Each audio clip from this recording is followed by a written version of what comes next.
Morning class, welcome to my channel. This is Kanchan Kukreti, your reasoning faculty. और हमने जैसे वादा किया था कि हम अपनी ब्लड रिलेशन की सीरीज को आगे बढ़ाने जरूर आएंगे। लो हम आ गए और आज हम बात करने वाले हैं सिंपल ब्लड रिलेशन की, यानी कि साधारण रक्त संबंध की। हमने पिछले एपिसोड में बात की थी बेटा पहले बेसिक्स की, सेकेंड पार्ट में हमने बात की थी इंडिकेटिंग फॉर्म की। क्या इंडिकेटिंग फॉर्म होते हैं, ओनली सन क्या होता है, ओनली डॉटर क्या होता है, ओनली चाइल्ड में क्या डिफरेंस होता है। आज हम बात करने वाले हैं सिंपल ब्लड रिलेशन की, यानी साधारण रक्त संबंध की। नाम से जरूर लिखा है साधारण, लेकिन इसे फॉर ग्रांटेड मत लेना, साधारण मत सोच लेना, ठीक है। प्री में जो क्वेश्चन आते हैं बेटा फिर भी वो डुएबल होते हैं, लेकिन जब मेंस में क्वेश्चन आता है 2 नंबर का ही आए भले ही, है ना, तो वो क्वेश्चन कहीं ना कहीं टफ हो जाता है, ठीक है। तो ध्यान रखना कि यहां पर जो अब हम करने वाले हैं, यहां पर कुछ क्वेश्चंस इजी भी आने वाले हैं और कुछ क्वेश्चंस टफ भी आने वाले हैं। तो यहां पर आपको फैमिली ट्री बहुत हेल्प करने वाला है। आपको पूरा फैमिली ट्री बनाना है। एग्जामिनर आपको 3 से 4 लाइन में एग्जामिनर आपको एक क्वेश्चन देता है, उसमें कुछ जानकारी देता है, कुछ इंफॉर्मेशन देता है।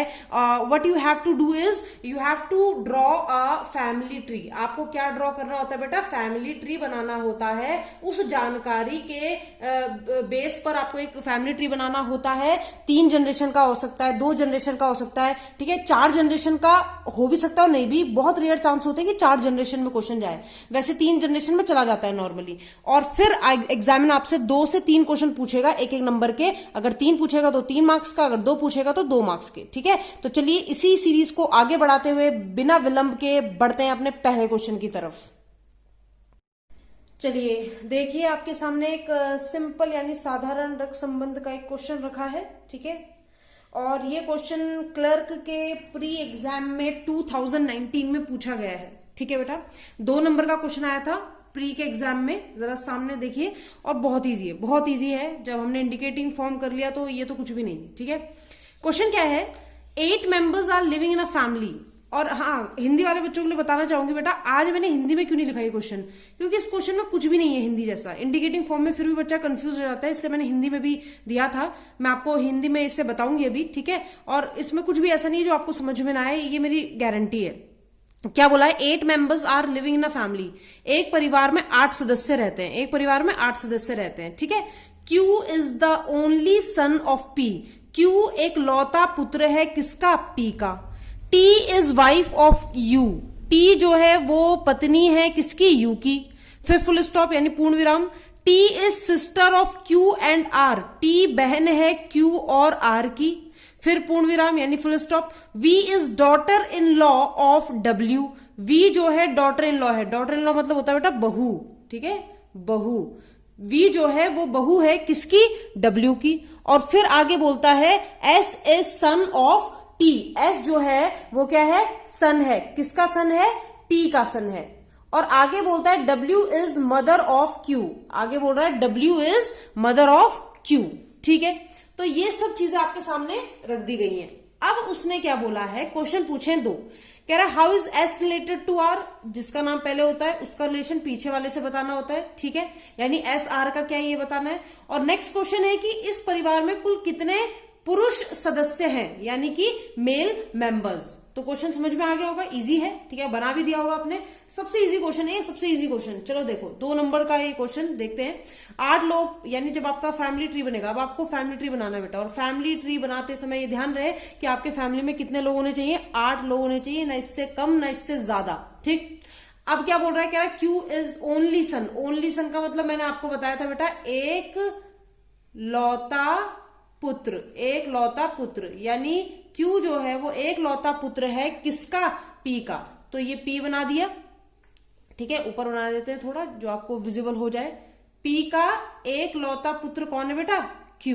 पुत्र है तो प्लस, पुत्र Q है बेटा, P नहीं है, ठीक है। P का एक लौता पुत्र है Q। फिर बोलता है T is wife of U। T जो है वो U की वाइफ है। अब जरा समझिए बेटा, यहां थोड़ी दिक्कत आती है बच्चे को। उसने कहा T U की वाइफ है, तो बच्चा इनको देखने लग जाता है, अरे इनका रिलेशन नहीं दिया है अभी, ना T से ना U से, अलग से बनाओ। अलग से बनाया, T वाइफ है यानी माइनस और फीमेल होगी, और किसकी वाइफ है, U की। ठीक है। तो यू क्या होगा प्लस, क्योंकि प्लस माइनस से शादी कर सकते हैं, ये पुरुष तो ये महिला। अगर टी महिला है और पत्नी है किसकी, यू की, तो यू उसके पति होंगे। और ये डबल लाइन क्यों लगाई, क्योंकि एक मैरिड कपल, एक विवाहित जोड़े को हम डबल लाइन से शो करते हैं। इनका रिलेशन भी इससे नहीं पता तो कुछ नहीं, छोड़ दो, उसे अलग बना दो। फिर कहता है T sister of Q and R, very important line. कह रहा टी जो है वो क्यू और आर की बहन है। अब ये जो टी है इसका रिलेशन क्यू से बता दिया कि क्यू की और आर की बहन है, यानी टी जो है यहां आएगी और टी बहन है, सेम जनरेशन। अब अगर टी यहां आ गया तो उसका पति ये रहा उसके बाजू में, यहां फिक्स कर दिया। अब ये हटा देते हैं, अब इसकी कोई जरूरत नहीं, क्योंकि उसने टी का रिलेशन बताया, तो जहां टी जाएगा वहां यू आएगा, क्योंकि वो उसका हस्बैंड है। घर की बात नहीं कर रहे हैं कि घर में जवाई बन के आएगा, घर जवाई बन के, नहीं, ये फैमिली ट्री की बात कर रहे हैं, रिलेशन कैसा है। लेकिन उसने कहा था टी बहन है क्यू और आर की, क्यू की तो बहन हो गई, आर की भी बहन है, यानी इसी की एक भाई बहन जो होगा सिबलिंग आर होगा, क्योंकि क्यू और आर एक ही जनरेशन में होंगे, सब ये तीनों भाई बहन होंगे फिर तो, है ना।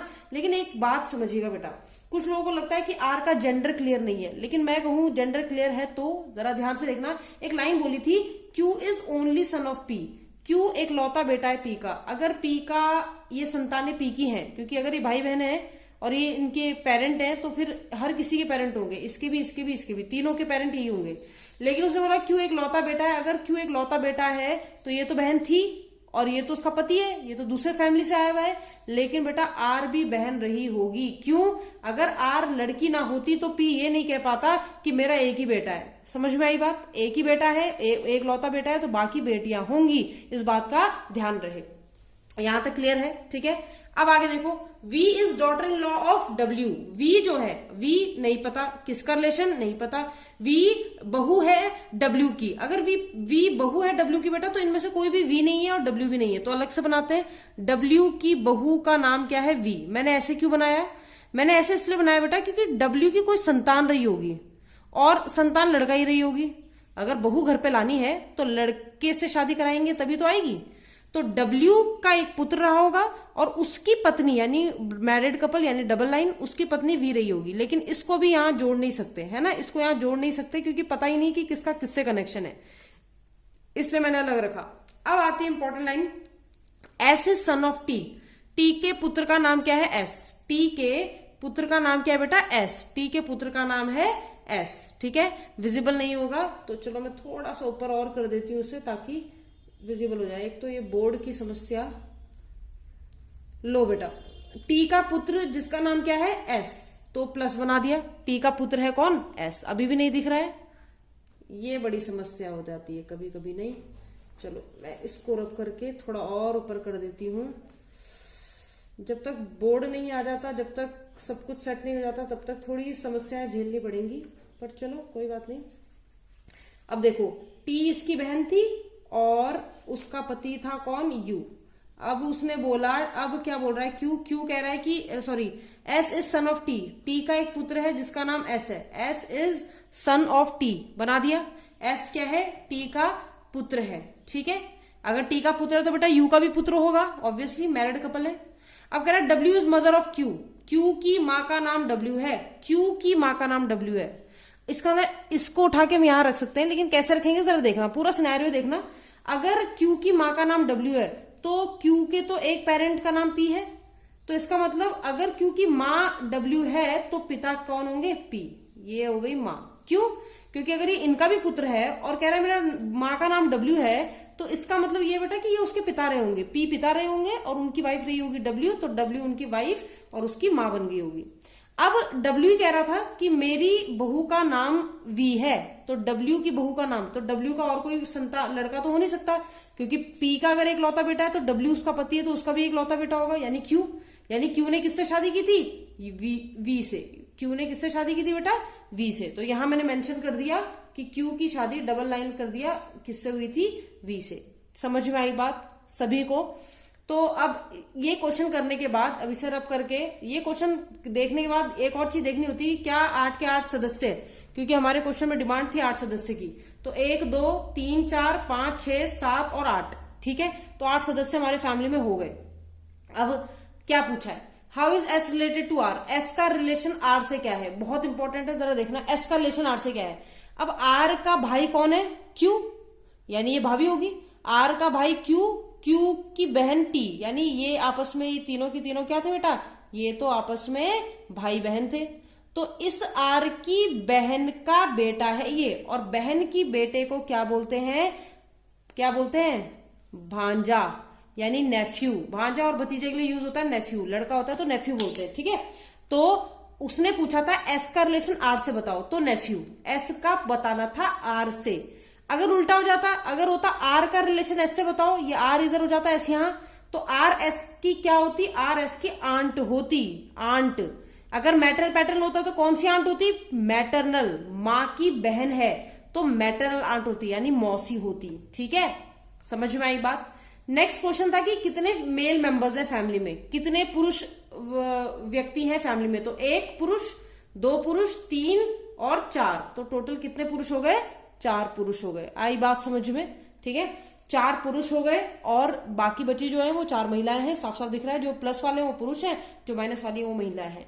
क्लियर हुआ, सबसे इजी क्वेश्चन था ये, ठीक है, क्लियर हो भी जाना चाहिए था, ठीक है। चलिए अब बात करते हैं नेक्स्ट क्वेश्चन की। ये नेक्स्ट क्वेश्चन है हिंदी वाले, पहले इसका स्क्रीनशॉट ले लें, आपको यहां से कोई मतलब नहीं है, ठीक है। ये इंग्लिश वालों के लिए ऊपर बाद में दिखाएंगे, आपके लिए सिर्फ क्वेश्चन इतना सा है। हिंदी वाले इसका स्क्रीनशॉट ले लें बेटा, आपके सामने क्वेश्चन रखा है, उसके बाद हम इंग्लिश वालों को क्वेश्चन दिखाएंगे और तब हम आपको ये क्वेश्चन कराएंगे, ठीक है। ये क्वेश्चन मेंस में पूछा गया है, ठीक है, तो मेंस का क्वेश्चन है ये, और 2 नंबर का है ये क्वेश्चन भी, उसके बारे में बताएंगे। एक क्वेश्चन ये पूछा है, एक क्वेश्चन और पूछा है, इसमें बताएंगे अभी। इस क्वेश्चन को पूरी तरीके से या तो स्क्रीनशॉट ले लीजिए हिंदी वाले, या तो आप इससे पेन डाउन कर लीजिए, जो आपका मन करे बना लीजिए, जो भी आपका मन करे, ठीक है। इंग्लिश वाले निश्चिंत रहें, आपके लिए भी दिखाया जा रहा है क्वेश्चन। इंग्लिश वाले भी देख लीजिए, अगर हिंदी वालों ने क्वेश्चन का स्क्रीनशॉट ले लिया तो अब इंग्लिश वाले भी देख लीजिए, आपके सामने स्क्रीन पर ये क्वेश्चन है, ठीक है। और बहुत मुश्किल हो जाता है कई बार हिंदी इंग्लिश दोनों में क्वेश्चन दिखाना, बहुत मेहनत लगती है यार, लिखने में बहुत ज्यादा मेहनत लगती है, तो जल्दी से सिलेक्शन ले लो और कुछ नहीं। चलिए क्वेश्चन आपके सामने दिख रहा है और आपके पास 5 ऑप्शन है, हिंदी वालों को भी मैंने ऑप्शन दिए हैं, इंग्लिश वालों को भी ऑप्शन दिए हैं, तो ना करने का तो सवाल ही उठता नहीं है। चलो देख लेते हैं, आप क्वेश्चन मैच भी कर सकते हैं, आप अगर करने के बाद या पॉज करके वीडियो को पहले सॉल्व करके फिर ये आंसर देखना चाहते हो तो ऐसा भी कर सकते हो, ठीक है। चलिए सामने देखो, A is father of P and S, और हिंदी वालों के लिए लिखा था मैंने ए पी और एस का पिता है, तो बना देते हैं। ए जो है वो पिता है यानी प्लस यानी मेल है, और किसके पिता है बेटा, पी और एस के, यानी इनके 2 संतान है, एक पी और एक एस। इनमें लड़का कौन है लड़की कौन है सुनिश्चित नहीं किया जा सकता। आगे बोल रहा है Q is son of P, Q जो है वो पी का पुत्र है, पी का पुत्र है, Q is son of P, तो क्यू बेटा है यानी पुत्र है, सन मतलब पुत्र, तो प्लस आ जाएगा, किसका है, पी का, ठीक है। फिर बोलता है Q is only brother of D, Q एक लौता भाई है किसका, डी का। अगर क्यू डी का एक लौता भाई है तो यानी डी यहां होगा, डी का एक लौता भाई कौन है, क्यू। अब यहां समझना एक चीज, जब भी मैं कहती हूं बच्चों को कि डी का एक लौता भाई क्यू है या कोई इसका लौता भाई है, तो बच्चे सोचते हैं इसका एक ही बेटा है दूसरा नहीं हो सकता। समझना मतलब, ये सब मतलब ही नहीं है इसका। अगर मैं कह रही हूं मेरा एक लौती बहन का नाम ये है, ठीक है, तो मेरे अगर मान लो मैं भी लड़की हूं और मेरी बहन, मान लो 2 बहनें, ये बहन और ये भी बहन, तो इसकी एक लौती बहन ही होगी और इसकी एक लौती बहन ही होगी, तो कौन कह रहा है दोनों लड़कियां नहीं हो सकती, बिल्कुल हो सकती है। अगर ये लड़का है ये भी लड़का है, ये कह रहा है मेरा एक लौता भाई है ये कह रहा है ये मेरा एक लौता भाई है, ये आदमी मेरा एक लौता भाई है, तो भी चलेगा, क्योंकि भाई इंसान खुद का अपना भाई तो हो नहीं सकता। तो कई बार बच्चे ऐसा करते हैं कि बोला है कि क्यू डी का एक लौता भाई है, तो लोग सोचते हैं अगर क्यू डी का एक लौता भाई है तो पी का एक लौता बेटा होगा। नहीं बेटा, हो सकता है डी भी लड़का हो, उसका भाई वो खुद तो नहीं हो सकता, तो उसका भाई एक लौता ये है, और बाकी हो सकते हैं जो बच्चे होंगे वो भाई नहीं होंगे, बहनें हो सकती है, लेकिन वो लड़का होगा कि लड़की ये सुनिश्चित नहीं हो सकता इससे, ठीक है, इस चीज का ध्यान रहे। फिर क्या कहता है, N is mother of D, N माता है किसकी, डी की, डी की माँ का नाम एन है। अब खुद सोचो, ये इसका भाई है और ये पेरेंट है, ये इन्हीं के पेरेंट्स तो है ये पी, तो अगर डी कह रहा मेरी माँ का नाम तो एन है, मेरी माँ का नाम क्या है, एन, एन मेरी माँ है, तो बेटा अगर डी की माँ एन है तो क्यू की माँ भी एन होगी। इसका मतलब ये इंसान कौन है, ये ऐसे ही पाल रहा था इनको, नहीं, ये इंसान इनके पिता होंगे, यानी ये एक मैरिड कपल होगा। यही बात मैं आपको बता रही थी, एग्जामिनर ऐसे ही तुमसे बातें करेगा और कुछ चीजें देगा, कुछ चीजें तुम्हें कॉमन सेंस से निकालनी पड़ेगी। ठीक है, ये मत कह देना कि इसकी ये माता या पिता है, वो इसके कोई और है और पता नहीं कहीं घूम के भाई बहन बन गए। ऐसे नहीं बनेंगे भाई बहन। ठीक है, लॉजिक है इनके पीछे कि पी ने कहा मेरी संतान ये है, मेरा पुत्र ये है, ये कह रहा है कि मैं इसका इकलौता भाई हूं, ये कह रहा है कि मेरी माँ ये है। तो जब माँ, इसकी जो माँ होगी वही इसकी भी होगी, इसके जो पिता होंगे वो इसके भी होंगे। तो अगर पी का नाम मेंशन किया लेकिन पी माँ नहीं है, माँ एन है, तो पी को पिता बनना पड़ेगा, वरना ये क्वेश्चन नहीं हो सकता। ठीक है, आगे देखते हैं। आगे कहता है N is daughter in law of Y, यानी बहू। एन बहू है, किसकी बहू है बेटा? वाई की। एन अगर बहू है, बहू, लड़की बहू कब बनती है? जब किसी के बेटे से शादी करती है। तो एन ने किससे शादी की थी? पी से। यानी अगर एन बहू है वाई की, तो वो पी की माँ या पिता रही होगी। यानी वाई या तो पी की माँ रही होगी या तो पिता रहे होंगे, तभी तो ये बहू बनेगी। ठीक है, और कैसे बनेंगे ये कैसे, इसके माँ बाप कहाँ ले जाए हम पी के? उससे एक जनरेशन ऊपर। पिता तो ये रहे, ये सामने खड़े हुए, तो इसका मतलब इन्होंने किससे शादी की होगी? इन्होंने वाई से शादी की होगी। और अगर ये मेल है तो इन्होंने फीमेल से शादी की होगी। अब वाई के पुत्र की पत्नी वाई की बहू हुई कि नहीं हुई? एन बहू हुई कि नहीं हुई? बिल्कुल। आगे क्या बोल रहा है? N has only one son and only one daughter. Sorry, Y has only one son and only one daughter. Y का केवल एक बेटा एक बेटी है। वाई का बेटा जो भी होगा वो ए का भी होगा। वाई का केवल एक बेटा है, बेटा तो ये रहा पी, और कह रहा है एक ही बेटी है, तो बेटा ये जो एस होगी वो क्या होगी? वो बेटी होगी। ये नहीं बोल देना ये बहू है बेटा, बहू बेटी नहीं होती, होनी चाहिए लेकिन होती नहीं है ना। तो ये क्या है? ये इनके पुत्र हैं और इनके केवल एक पुत्र था, एक पुत्री थी, और केवल लगाया है आगे, यानी और कोई हो भी नहीं सकता। तो ये पी पुत्र, तो ये पुत्री। ठीक है, क्वेश्चन में कहीं भी मेंशन नहीं किया था कि मेंबर कितने हैं फैमिली में। तो ये 1 2 3 4 5 6 7 मेंबर आ गए। डी लड़का है कि लड़की, ये अभी तक सुनिश्चित नहीं हुआ, ये ध्यान रखना। ठीक है, अभी जब क्वेश्चन करोगे तो और समझ में आ जाएगा। ठीक है, इतना सबको समझ में आ गया। हिंदी मीडियम वालों को समझ में आ गया, हिंदी मीडियम वालों ने बना लिया, ऐसा ही बना। ध्यान रहे बेटा, एग्जामिनर ने कहीं नहीं कहा था कि एन की पी से शादी कराओ या वाई की ए से शादी कराओ। हमने कराई है, अपने कॉमन सेंस से कराई है। ठीक है, और यही कॉमन सेंस लगाना है आगे। मेंस में पूछा है क्वेश्चन तो ऐसे ही नहीं पूछा होगा। ठीक है, चलो, कई बच्चे यहाँ पे गलती कर देते हैं, इसे लड़की बना देते हैं। ठीक है, तो ऐसा नहीं कि वो लड़की होगी या लड़का ही होगा, आप नहीं जानते। अब क्या बोला? विच of the following statement is true. Hindi वाले देखें, हिंदी वालों के लिए लिखा था मैंने, कौन सा कथन सत्य है, लिखा था, स्क्रीनशॉट लिया है आपने, और 5 विकल्प दिए थे, यही विकल्प थे बेटा। तो कह रहा है इनमें से कौन सा कथन सत्य है। अगर आपने डायग्राम सही बनाया है तो आपका आंसर भी सही आएगा। तो चलिए पहला ऑप्शन देख लेते हैं। पहला ऑप्शन है S is married to N. S का विवाह एन के साथ हुआ है। एस का विवाह एन के साथ हुआ है क्या? लड़की का विवाह लड़की के साथ हो सकता है क्या? नहीं हुआ है, और यानी ये गलत है, ये कथन ही गलत है, गलत है। फिर क्या बोला? S is aunt of D. S D की आंट है, ना मैटरनल बोला ना पैटर्नल बोला, यानी माँ की तरफ की या पिता की तरफ की नहीं बोला, यानी मौसी है, चाची है, ताई है, क्या है नहीं बोला, बस ये बोला S is aunt of D. S D की आंट है, एस ये रही, डी ये रहा, या ये रही। तो एन की पति की बहन, एन के पति की बहन, यानी इनकी बुआई तो होगी इन बच्चों के पिताजी की बहन, यानी बुआ, और बुआ को क्या बोलते हैं बेटा? आंट। यानी ये लगभग ठीक लग रहा है, लेकिन आगे भी देख लेना। ठीक है, कई बार 2 ऑप्शन होते हैं और विकल्प में आंसर दिया होता है ऐसे करके 1/2 ऐसे करके, है ना। तो पी हैज ओनली 1 डॉटर, कह रहा है पी की केवल एक पुत्री है, पी की केवल एक पुत्री है, कैसे बता दे। और जो बच्चे यहाँ पर वो फंडा लगाएंगे ना जो मैंने अभी समझाया था कि क्यों एक लौता भाई है डी का, तो ये नहीं कि डी लड़की हो जाए, तो बच्चे इसे भी सही कर देंगे, कहेंगे हाँ ये भी सही है, लेकिन बेटा ये सही नहीं है। ठीक है, ये सही नहीं है तब तक जब तक हमें डी का जेंडर ना पता चल जाए। समझ में आई बात? वो खुद अपना भाई नहीं हो सकता, इसलिए उसने कहा कि मेरा एक लौता भाई है जिसका नाम है क्यू, पर इसका मतलब ये नहीं कि वो लड़का या लड़की कौन होगा इसका पता चल जाए। ठीक है, आगे क्या बोल रहा है? P son in law of Y. Son in law मतलब दामाद। पी दामाद है वाई का, वाई का दामाद पी है। क्या वाई का दामाद पी है? वाई का दामाद थोड़ी ना है, वाई का कौन है? ये बेटा। पी क्या है? वाई का बेटा है, दामाद नहीं है। ठीक है, इसलिए ये भी गलत। फिर कह रहा है नन इज ट्रू, इनमें से कोई भी बात सत्य नहीं है, तो ये भी गलत। क्यों? क्योंकि सत्य तो है। ये जो सेकंड ऑप्शन था, बी ऑप्शन जो था बेटा, एस डी की आंट है, वो पूरी तरीके से सत्य था। समझ में आई बात? समझ में आ गई बात? अगर बात समझ में आ गई तो चलिए बात करते हैं इसके नेक्स्ट। इसी में एग्जामिनर ने एक और क्वेश्चन पूछ लिया है। 1 नंबर का ये क्वेश्चन था और इसी में एग्जामिनर ने एक और क्वेश्चन पूछा हुआ है, तो चलो उसका स्लाइड दिखा देते हैं आपको। चलिए अब उस क्वेश्चन का ही क्वेश्चन वही है सेम, ठीक है, उस क्वेश्चन का जिसका मैंने डायग्राम बनाया सेम वही क्वेश्चन है, लेकिन बस उसकी कड़ी चेंज हो गई है। यानी कि क्वेश्चन सेकंड जो उसका पार्ट सेकंड है वो ये है, पूछा गया है ये हिंदी इंग्लिश दोनों में आपके सामने क्वेश्चन है। इनमें से किस सूचना की आवश्यकता पड़ेगी यदि हमें साबित करना हो कि डी एन की पुत्री है। ध्यान रखना बेटा, वो डी जिसके बारे में पता ही नहीं है कि वो लड़का है कि लड़की, अगर हमें डी को एन की पुत्री साबित करना है तो इनमें से कौन सी सूचना है जो एक्स्ट्रा इन्फॉर्मेशन होती अगर क्वेश्चन में तो हम ये बात प्रूफ कर पाते, वो ये पूछ रहा है और विकल्पों में से आपको एक चुनना है। अंग्रेजी वाले भी देख लें, which of the following information is required to establish that D is daughter of N. कौन सी सूचना या कौन सी इंफॉर्मेशन नेसेसरी है, रिक्वायर्ड है इस क्वेश्चन में जिससे डी पुत्री साबित हो जाए किसकी, एन की। ठीक है, तो ये क्यू वाला झोल याद रखना भाई, जो जब उसने बोला था कि क्यू एक लौता भाई है डी का, तो इसका ये नहीं कि डी का पता चल गया, वरना क्वेश्चन पूछने का मतलब ही बनता। अब देखो पहला कह रहा वाई माँ है एस की, अगर ये पता चल जाता तो क्वेश्चन में हमें ये पता चल जाता कि डी एन की पुत्री है। ऐसा है क्या, ऐसा है क्या?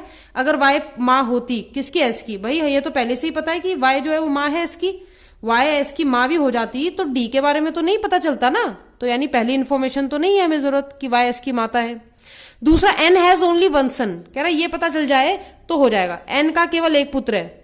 अगर ये बात पता चल जाती, क्वेश्चन में कहीं पे भी लिखा होता ये कि एन का केवल एक पुत्र है, ध्यान रखना बेटा उसमें लिखा था डी का एक भाई है, ठीक है, लेकिन डी लड़का है कि लड़की ये नहीं पता था। लेकिन अगर ये पता चल जाता कि एन का केवल एक पुत्र है, क्योंकि एन का जो पुत्र होगा बेटा एक ही, तो वो पी का भी होगा, और अगर एन का केवल एक पुत्र होता तो वो क्यों होता, क्योंकि साफ साफ दिख रहा है, तो फिर ये क्या बन जाती, ऑटोमेटिकली ये उसकी पुत्री बन जाती, एन की पुत्री बोलो चाहे पी की पुत्री बोलो, यानी ये इंफॉर्मेशन अगर होती तो काम बन जाता, हम ये बात सिद्ध कर सकते थे कि डी एन की बहन पुत्री है। फिर नेक्स्ट देख लो, एस इज अनमैरिड, कह रहे ये प्रूफ कर दो कि एस अनमैरिड है। अनमैरिड है, प्रूफ क्या करना है, यहां पे तो दिया ही नहीं है कि इसकी शादी किससे होगी, तो इससे तो कुछ यहां डी का कोई लाभ होगा ही नहीं। कह रहा Q is grandson of A, ये प्रूफ कर दो कि क्यू नाती या पोती जो भी होता है वो है किसका, ए का, तो क्यू तो है ही ना ए का, ग्रैंड सन ही तो हुआ, इसके बेटे का बेटा, तो ग्रैंड सन ही बोलते हैं उसे, नाती पोता पोती जो भी होता है ना। तो अब वो कह रहा है वो बात प्रूफ भी हो जाती तो भी क्या होता है, ये तो साफ दिख रहा है, प्रूफ करने की जरूरत ही नहीं थी। और फिर लास्ट कह रहा है no extra information is required, कोई एक्स्ट्रा इन्फॉर्मेशन ही नहीं चाहिए थी इस चीज के लिए, ये भी गलत है। ठीक है, चाहिए थी, बिल्कुल चाहिए थी, और कौन सी चाहिए थी, ऑप्शन नंबर 2, विकल्प नंबर 2। और इसी के साथ हमारा ये क्वेश्चन समाप्त होता है, ये क्वेश्चन समाप्त होता है। ठीक है, अब बताइए अगर किसी को अभी भी समस्या है तो ये बहुत ही एक सिंपल सा ब्लड रिलेशन लिया था, एक हमने प्री का क्वेश्चन लिया, एक हमने मेंस का क्वेश्चन लिया। अब बारी है आपकी, अब आपको एक क्वेश्चन देंगे, आप उसको करेंगे अभी के अभी। ठीक है, चलिए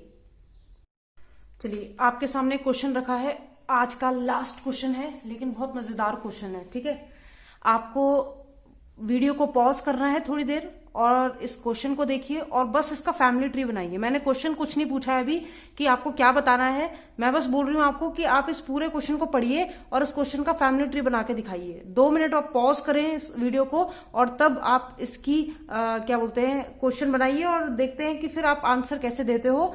लेकिन पहले खुद बनाना है, ठीक है, मैं एक्सप्लेन करूंगी यहां पर बिल्कुल, और लेकिन आप पहले खुद बनाकर देखिए। ठीक है, चलो अगर पॉज कर लिया है, बनाकर देख लिया है, तो चलिए मैच करने का टाइम आ गया। क्वेश्चन भी बता देती हूँ अगर कुछ दिख ना रहा हो, विजिबल ना हो। 8 लोगों के एक परिवार में एन ई की सास है तथा उसका एक सिबलिंग है। सिबलिंग मैंने पहले के एपिसोड में, सबसे पहले वाले एपिसोड में बताया था कि सिबलिंग ये वर्ड आएंगे बेटा, मैंने पहले ही बोला था। और इस वर्ड का मीनिंग क्या है, सिबलिंग का मीनिंग क्या है, मैंने बताया था सिबलिंग का मीनिंग होता है सगे भाई बहन से। कह रहा है कि एन ई की सास है तथा उसका एक सिबलिंग है। ठीक है, फिर बोल रहा है क्यू डी की बहन है और उसका और अविवाहित है। क्यू जो है वो डी की बहन है और वो अविवाहित है, यानी कि उसकी शादी नहीं हुई। के का विवाह जे से हुआ है और वो क्या है, वो डी का ससुर है। कि वो कह रहा है कि के का विवाह जो है वो डी के जे के साथ हुआ है और वो डी का ससुर है। अब क्या, कौन है डी का ससुर, के। और जब आता है बेटा तो पहले व्यक्ति के लिए होता है, जब हु जो कि या जिसकी आता है तो वो सेकंड पर्सन के लिए होता है। ठीक है, ये आपने इंग्लिश में पढ़ा होगा। एफ सी का ब्रदर इन लॉ है, ब्रदर इन लॉ में साला भी आ गया, देवर भी आ गया, जेठ भी आ गया, जीजा भी आ गया, कुछ भी हो सकता है, और विवाहित है। एफ जो है वो सी का ब्रदर इन लॉ है और साथ ही साथ एफ विवाहित है। जे ई की माता है, जे जो है वो माँ है किसकी, मदर है ई की। तो चलिए देरी ना करते हुए क्वेश्चन को फिर से रिपीट करते हुए बताते हैं। यहाँ पे एक फैमिली में, यानी फैमिली जब बनेगी तो कितने मेंबर्स होंगे, 8। कितने लोग होने चाहिए, 8। कितने सदस्य होने चाहिए, 8 होने ही चाहिए, चाहे कुछ हो जाए। एन मदर इन लॉ है, सास है। अगर बेटा एन सास है, अगर एन सास है तो एन लड़की होगी, और अगर एन सास है, किसकी सास है, ई की सास है, तो ई ने एन की पुत्र या पुत्री से शादी की होगी, तभी तो सास बनी होगी। यानी ये लड़का भी हो सकता है और लड़की भी हो सकता है। एन ने इसके पुत्र से शादी की होगी तो ये बहू बन जाएगी, तो भी ये सास ही बनेगी, एन सास ही बनेगी। और अगर ई ने इसके पुत्र से शादी की होगी तो भी ये सास ही बनेगी, चाहे बहू बने चाहे दामाद बने। सास का मतलब है कि इस फीमेल की बेटी या बेटे से शादी करने के बाद ये इसकी सास बनी होगी, एन। ठीक है, अब वो कौन है नहीं पता। ये डबल लाइन क्यों खींची, क्योंकि विवाहित जोड़ा होगा तभी तो शादी के बाद ये सास बनेगी। ठीक है, चलो ई का जेंडर नहीं पता। अब कहता है एंड हैज वन सिबलिंग। कौन, एन की बात चल रही है, अभी एन की बात चल रही है। एंड कंजंक्शन, यानी कि अभी फर्स्ट पर्सन के रेफरेंस में ही बात हो रही है, प्रथम व्यक्ति के। कह रहा है एन का एक सिबलिंग है, यानी एन का एक भाई या बहन है। अब वो भाई है या बहन है हमें नहीं पता, भाई भी हो सकता है और बहन भी हो सकता है। ठीक है, एक सिबलिंग आपको यहाँ दिखाना ही दिखाना है, एक आदमी की जगह यहाँ फिक्स हो गई। फिर क्या कह रहा है, कहता है Q is sister of D. Q बहन है डी की and is not married. Q D की बहन है और विवाहित नहीं है। अब क्यू का इनसे कोई रिलेशन दिया नहीं है, ठीक है, हमें पता ही नहीं है, तो हमने अलग से बना दिया क्यू बहन है किसकी, डी की, और ये अविवाहित है, यानी इसने शादी नहीं की। क्यू डी की बहन है और अविवाहित है। अब डी लड़का है कि लड़की नहीं बताया। इसको अलग क्यों लिखा, क्योंकि बेटा इस पे अटैच करने के लिए कोई इन्फॉर्मेशन तो हो कि भैया ई से रिलेशन हो, एन से हो, इससे हो, पर दिया ही नहीं है तो अलग रख दो, कोई दिक्कत नहीं। के इज मैरिड टू जे। कह रहा के ने किससे शादी की है, जे से। And is father in law of D. Very important line, के ने जे से शादी की है, यानी ये दोनों मैरिड कपल है, ये दोनों कपल है, और वो ससुर है। और एंड है, यानी अभी किसके बारे में बात चल रही है, के के बारे में। के ससुर है किसका, डी का। अगर के डी का ससुर है, आपने डी यहां बनाया, ठीक है, अगर डी का ससुर के है तो डी ने उसके बेटे या बेटी से शादी की होगी। अगर जो डी का ससुर है वो के है, ससुर है तो प्लस, अगर डी का ससुर के है तो डी ने उसके बेटे या बेटी से शादी की होगी, यानी मैरिड कपल रहा होगा। तो इसने बेटी से शादी की होगी तब भी ये ससुर बनेंगे, और इसने इसके बेटे से शादी की होगी तो ये लड़की बन जाएगी, बहू बन जाएगी, लेकिन ये ससुरी बनेंगे। और के और जे क्या है, मैरिड कपल, तो के और जे मैरिड कपल है तो लो बना दिया, ये प्लस ये माइनस। ठीक है, अगर ये लड़का है तो वो लड़की होगी। ठीक है, सब दिख रहा है। अब इनको मिलाना भी है। आगे क्या बोल रहा है, F is brother in law of C. Very important line, F C का ब्रदर इन लॉ है, एफ सी का ब्रदर इन लॉ है।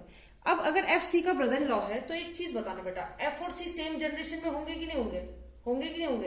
एफ ब्रदर इन लॉ है सी का, यानी सेम जनरेशन, यानी अगर यहाँ दिख नहीं रहा है, एफ जो है वो सी का ब्रदर इन लॉ है। अगर सी का ब्रदर इन लॉ है तो ये तो कंफर्म है कि एफ मेल है तो प्लस। अगर एफ सी का ब्रदर इन लॉ है तो वो उसका साला भी हो सकता है, वो उसका देवर भी हो सकता है, वो उसका जेठ भी हो सकता है, डिपेंड करता है भाई कि सी का जेंडर क्या है। ठीक है, क्योंकि ब्रदर इन लॉ का मीनिंग ना यहाँ हिंदी में बताया ना यहाँ अंग्रेजी में बताया। ऐसा तो है नहीं कि अंग्रेजी के बच्चों को बता दिया और हिंदी को ना बताया हो, या हिंदी को बोल दिया हो कि साला और अंग्रेजी वालों को ना बताया हो, तो ऐसी पार्शलिटी तो एग्जामिनर करेगा नहीं। तो अभी हमें यहाँ पर दिमाग लगाना है कि एफ को इसका ब्रदर इन लॉ कैसे बनाया जाए।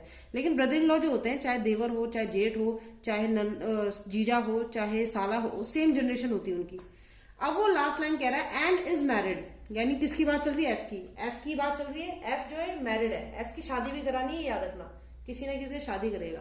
और जे जो है माँ है, किसकी माँ है, ई की। जे ई की माँ है, ये ई है, तो ई की माँ का नाम हमें पता चल गया कि क्या नाम है, जे।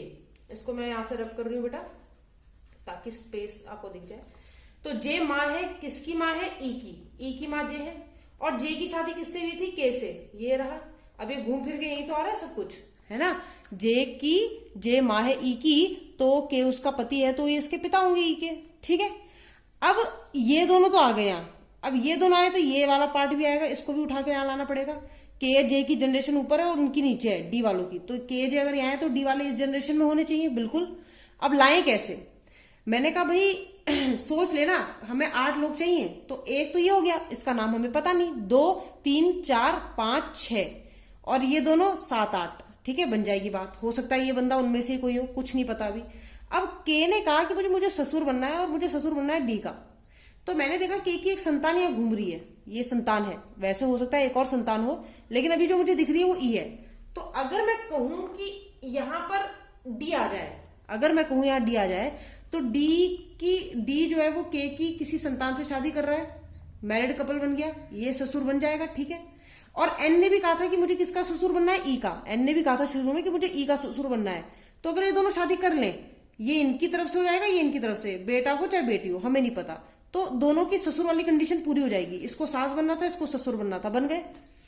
डी ने कहा भाई मेरी बहन भी है और मेरी बहन का नाम क्या है, क्यू, और वो अविवाहित है, शादी नहीं करेगी। मैंने कहा ठीक है। ये शादी करने को तैयार नहीं है, इसने शादी कर ली इन दोनों ने आपस में, यानी कि अब नीचे तो कोई बचा नहीं। ऊपर की अगर बात करें, क्योंकि एक लाइन और छूटी है जिसमें उसने बोला था कि एफ ब्रदर इन लॉ है किसका, सी का, और एफ की शादी करानी है। एफ की शादी इनसे तो हो नहीं सकती, इन्होंने तो आपस में शादी कर ली, इनसे भी नहीं हो सकती, इन्होंने आपस में शादी कर ली।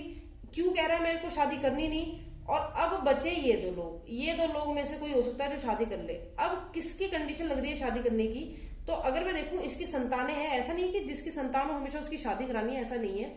तो अगर मैं एफ, क्योंकि इसका एक सिबलिंग भी बनाना है बेटा, ठीक है, अगर मैं इसका सिबलिंग, फॉर एग्जांपल मैं इसका सिबलिंग, इसका भाई बहन में से, क्योंकि एफ और सी को मुझे एडजस्ट करना है, एफ और सी में रिलेशन है कि एफ क्या है, ब्रदर इन लॉ है सी का। तो अगर मैं एफ को यहां रख दूं, ब्रदर इन लॉ है यानी लड़का है, और सी का, तो मुझे सी के लिए नजर ही नहीं आ रहा कि मैं सी को कैसे एडजस्ट करूंगी, ठीक है, सी के लिए कहीं नजर ही नहीं आ रहा। अब मान लो तुम ये कहो कि मैम सी की शादी एन से करा दो और इसको मेल बना दो, चलो मैं बना दूंगी, लेकिन फिर एफ ने कहा था मुझे शादी भी करनी है, एफ ने तो कहा था मुझे शादी करनी है, सी ने थोड़ा ना कहा था। तो अब यहाँ पे दिक्कत हो जाती है, इसलिए मैं क्या करने वाली हूं, मैं एन की शादी कराऊंगी एफ से, क्योंकि एफ को शादी करना था, शादी करने के लिए कोई और बचा ही नहीं। मैंने एफ की शादी किससे करा दी, एन से, और एन का जो सिबलिंग है, लड़का हो चाहे लड़की, वो मैंने सी को बना दिया, एन के सिबलिंग मैंने सी को बना दिया। तो सी की बहन का पति यानी जीजा, यानी सी का जीजा हो जाएगा कौन, एफ, एफ सी का ब्रदर इन लॉ बन जाएगा। ये दिक्कत होती है बैंक में, असली दिक्कत ये है, ठीक है, असली दिक्कत यही है बेटा। अब इसमें ना सी का जेंडर पता, ना डी का, ना ई का, ये दोनों मैरिड कपल तो है, लेकिन लड़का कौन है लड़की कौन है ये नहीं पता, ये बात ध्यान रखना। ये आपका बना, 8 के 8 लोग आ गए, 1 2 3 4 5 6 7 8, ठीक है। अब मेरा पहला क्वेश्चन जो है आपसे, आपको समझ में आ गया होगा, नहीं भी आया तो प्लीज रिवाइंड करके देख लीजिए एक बार वीडियो को फिर से।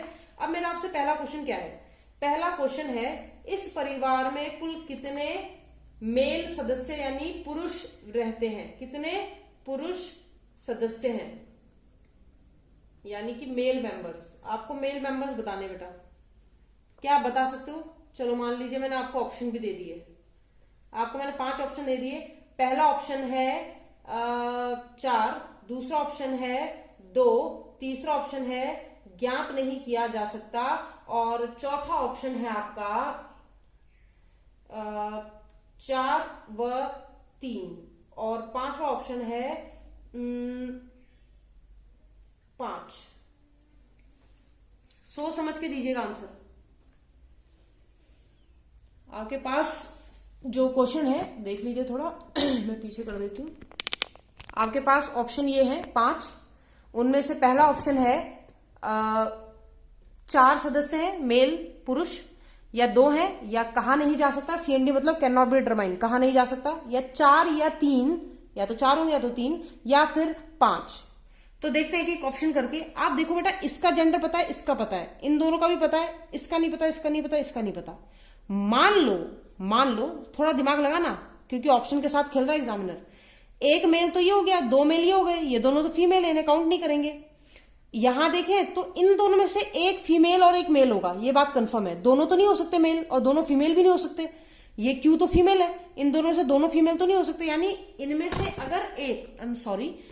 से अगर एक मेल होगा तो एक फीमेल जरूर होगा। अगर एक मेल है तो एक फीमेल है, और अगर ये मेल है तो ये फीमेल है। ये बात तो कंफर्म है, ये तो बच्चा जानता है कि ऐसा होगा ही होगा, ठीक है। और ऊपर या तो सी मेल होगा या तो फीमेल होगा। अब यानी वोटिंग का सारा किरदार, सारी वो चीज जो है वो सी पे अटकी हुई है।